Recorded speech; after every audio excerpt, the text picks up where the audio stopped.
Bem, caros alunos, mais um vídeo sobre o traçado de diagramas em estruturas isostáticas.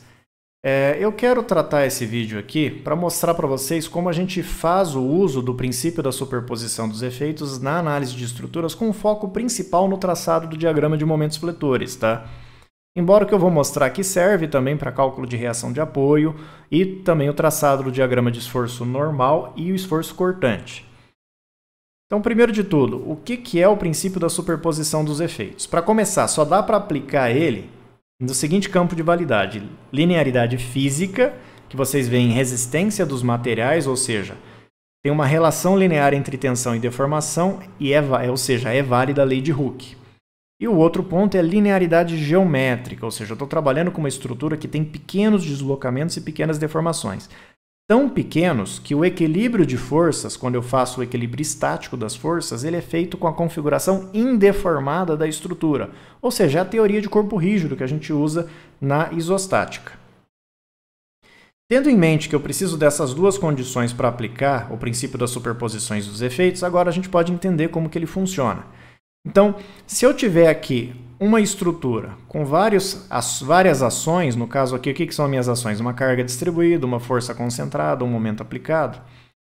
Tudo que eu calcular aqui é o resultado da soma dessas ações aplicadas separadamente, ou seja, se eu for calcular essa reação chamada de R1, ela vai ser o quê? Ela vai ser o R1 do Q, o R1 causado por F e o R1 causado por M. De tal forma que é só superpor os efeitos, ou seja, somar as parcelas, que eu chego na reação final. Às vezes é mais fácil calcular a reação com todas as cargas atuando junto, ou você pode calcular elas separadamente e depois somar a parcela de cada uma delas. Quando que vale a pena calcular separadamente? Quando você já tem de memória o valor da reação. Por exemplo, viga biapoiada com carga distribuída, eu já conheço que as reações valem QL sobre 2. Viga biapoiada com carga concentrada, eu conheço que as reações vai ser FAB, FA sobre L ou FB sobre L. E aqui eu sei que as reações valem M sobre L, uma para cima e uma para baixo. Então, se eu tenho de memória elas individuais, eu posso somá-las para chegar na reação final. Posso, não sou obrigado. A gente vai adotar sempre o caminho que fica mais fácil.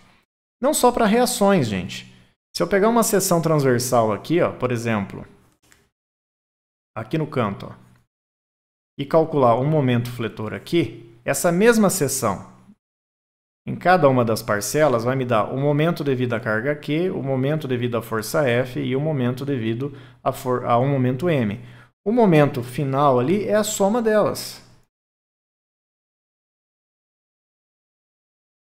A mesma coisa vale para o esforço cortante, para o esforço normal, em caso de estruturas espaciais também vale para o esforço de torção, vale para tensões, vale para deformações e vale para deslocamentos. Então, sempre que eu tiver essas duas condições válidas aqui, eu consigo fazer uma superposição de efeitos usando esse princípio. No que isso me ajuda no traçado de diagramas de momento, como eu comentei? Eu tenho dois exemplos básicos. Pensem nessa viga. Ela é uma viga pequena. Um apoio fixo, um apoio móvel. Eu quero fazer o diagrama de momentos dela sem passar pelo diagrama de cortante e sem perder tempo calculando reação de apoio.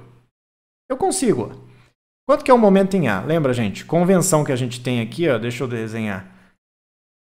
Convenção positiva de momentos é essa. Lembrando que o positivo a gente desenha embaixo, o negativo a gente desenha em cima. Convenção da esquerda e da direita.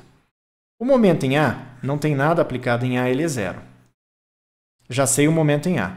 Quanto que vale o momento em B? Como não tem momento concentrado aplicado, o diagrama de momentos é contínuo.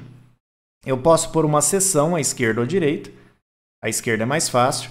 Pegar o lado esquerdo, usar a convenção da esquerda e acumular as cargas ali no ponto. Então, o momento em B vai ser a carga distribuída de 10 acumulada no ponto. Que vai dar menos 45 kN/m.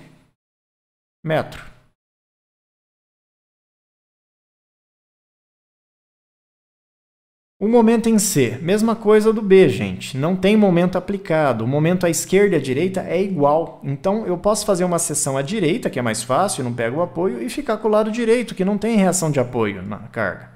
Acumula do lado direito, usando a convenção da direita, ali no ponto C. e eu descubro que o momento em C vai valer menos 20 kN. Tá. Eu tenho o momento em A, B, C.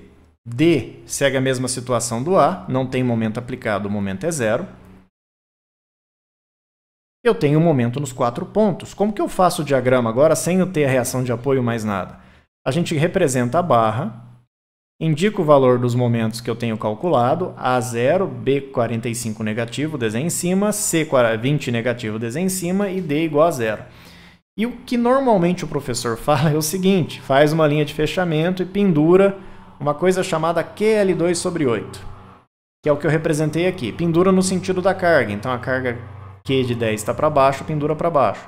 O que isso quer dizer? O que eu estou fazendo, gente, é superposição de efeitos. Pensem só. Esse primeiro pedaço de barra, eu posso separar ele da estrutura aqui.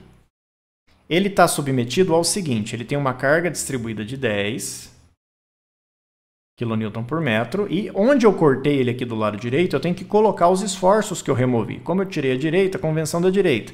Tem um momento de menos 45, então coloca no sentido negativo. Tem um cortante também? Tem, mas eu não estou preocupado com o cortante agora, eu vou só chamar de V. O diagrama disso, o que ele é? Ele é o resultado da soma do diagrama de uma barra birrotulada com carga de 10, mais o diagrama de uma barra birrotulada com momento de 45. Como que são os diagramas disso? Aqui do momento de 45 é o momento 0, 45 tracionando em cima, diagrama linear. Da barra birrotulada, o momento é 0 no começo e final da barra. E o momento do meio, se vocês memorizaram lá daqueles exemplos teóricos, vale Q L2/8, onde L é o comprimento da barra. Então, a soma desses dois diagramas dá o diagrama dessa barra, que nada mais é do que a barra que está lá na estrutura. Como que eu faço isso? A linha de fechamento nada mais é do que a representação do momento quando eu sei os momentos de extremidade, 0 de um lado e 45 do outro. E o pendura, gente, eu estou subtraindo, ou seja, eu estou somando o diagrama da parábola bem no meio do triangular. Então, esse QL2/8 acaba sendo somado aqui. Somado como? O momento correto aqui é esse aqui, ó, que eu estou pintando aqui de outra cor. Esse é o momento certo. Não é o que eu estou graficando, eu estou só fazendo a representação gráfica. Quanto que ele vale? Ele vale o momento negativo que eu tenho dessa daqui, mais esse daqui. Como eles têm sinais opostos, reparem que eu subtraí da linha de fechamento o QL2/8 para chegar no momento. Então, essa é uma forma que a gente chama de regra de traçado de diagrama, mas na realidade é uma superposição de efeitos. E a mesma coisa é feita no segundo trecho de B a C. Eu tenho os momentos de extremidade. Como que é o diagrama dessa barra só com os momentos de extremidade? É uma linha reta de 45 a 20. Mas também tem uma carga distribuída. Então, soma o diagrama de uma barra só com a carga distribuída, que vai ter um momento no meio de QL2/8, onde o Q é 10 e o L é 5. Então, pendura bem no meio QL2/8, que aqui dá 31 e 25, e a gente tem a representação gráfica do diagrama de momentos. Repare que eu tenho 3 pontos, gente. Aqui, aqui e aqui. Com 3 pontos eu traço uma parábola. E o último trecho é a mesma coisa, gente. Eu tenho os momentos de extremidade aqui, 20 e 0. A linha de fechamento é o diagrama que seria sem a carga distribuída. Ao somar o diagrama da carga distribuída, o que a gente fala? A gente pendura no meio o QL2/8. Pendura no sentido da carga, tá? Então, carga para baixo, você pendura para baixo da linha de fechamento. E o QL2/8 aqui dá o Q é 10 e o L é 2, tá? Façam a conta que vocês acham 5. E assim eu tenho o diagrama de momento de uma viga dessa daqui, sem ter calculado nenhuma reação de apoio e sem ter feito o diagrama de esforço cortante. Então, essa é uma das vantagens de trabalhar com superposição de efeitos. A gente acaba, ao longo de tanta prática na engenharia, memorizando algumas expressões de diagramas, como o diagrama de uma barra birrotulada com carga distribuída e também o diagrama de barras birrotuladas com carga concentrada, como é o exemplo desse outro aqui. Ó.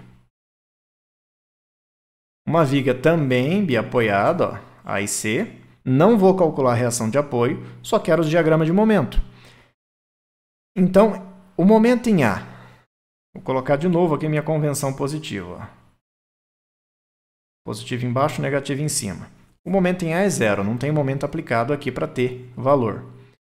O momento em B eu não consigo fazer, porque se eu pôr uma seção e olhar para a esquerda, eu preciso da reação de A. Se eu pôr essa seção e olhar para a direita, eu preciso da reação em C. Então, não dá para fazer o momento em B assim. Mas eu consigo calcular o momento em C, porque não tem momento aplicado, é o mesmo valor à esquerda e à direita. Eu ponho a seção à direita de C, olho para o lado direito e descubro que o momento em C é menos 20 vezes 2, tracionando em cima, ou seja, menos 40 kN. E o momento em D? Não tem momento aplicado em D, ele é zero. Tá, então como que eu faço isso? Represento a minha viga para traçar o diagrama de momentos e coloco o que eu tenho. Menos 40 no ponto C, 0 em A e 0 em D. De C a D já está resolvido, gente. Não tem carga, o diagrama é linear, é só fazer uma linha reta ali. Ó. Feito. E de A a C? Tem uma carga concentrada de 50 no meio. Eu não sei o momento no ponto B, mas eu sei superposição de efeitos. Então, pensa só. Pega essa barra aqui agora e representa ela separada aqui.